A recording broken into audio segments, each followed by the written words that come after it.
ഒരു പുരുഷന് ജീവിതത്തിൽ താങ്ങാൻ പറ്റാത്ത ഏറ്റവും വലിയ പരീക്ഷണം അത് ക്യാൻസർ അല്ല, അത് ബ്രെയിൻ ട്യൂമർ അല്ല, അത് കിഡ്നി തകരാറിലാവലല്ല. ഹബീബായ നബി സല്ലല്ലാഹു അലൈഹി വസല്ലമ പറഞ്ഞത്, ആഡംബരം ഇഷ്ടപ്പെടുന്ന പെണ്ണുങ്ങൾ അവന്റെ ജീവിതത്തിൽ വരലാണ്. കേട്ടോ നിങ്ങള്? ഒരു പുരുഷന് വരുന്ന ഏറ്റവും വലിയ പരീക്ഷണം ക്യാൻസർ അല്ല, ബ്രെയിൻ ട്യൂമർ അല്ല, ഒന്നുമല്ല. ആഡംബരം ഇഷ്ടപ്പെടുന്ന പെൺകുട്ടികൾ അവന്റെ ഭാര്യയായോ പെൺമക്കളായോ വരലാണ്. അതൊരുത്തരും താങ്ങാൻ പറ്റില്ല. അപ്പ എന്നും ഒട്ടിച്ചാലും വേണ്ടൂല, എനിക്ക് എന്റെ ആ കൂട്ടുകാരിയുടെ കയ്യിരിക്കുന്ന മൊബൈൽ എനിക്ക് വേണം. പാവപ്പെട്ടവനും പിന്നെ കടയിൽ നിന്ന് മോട്ടിക്കലല്ലാതെ നിവർത്തിയില്ല. നബി തങ്ങളുടെ ഹദീസാണിത്. ഞാൻ ഇബാറത്ത് പോകാൻ സമയം കൂടി പോകും.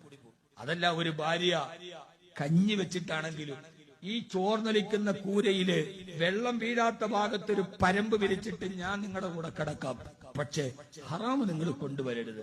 കഞ്ഞി കുടിച്ചിട്ട് വറ്റുകുട്ടികൾക്ക് കൊടുത്തിട്ട് വെള്ളം കുടിച്ച് നമുക്ക് ജീവിക്കാം, പക്ഷേ എന്റെ പൊന്നു ഭർത്താവെ ഹറാമ് കൊണ്ടുവരരുതെന്ന് പറയുന്നൊരു ഭാര്യ ഉണ്ടെങ്കിൽ അവന്റെ ജീവിതമാണ് ഏറ്റവും നല്ല ജീവിതം. അല്ലാഹു തൗഫീഖ് നൽകട്ടെ.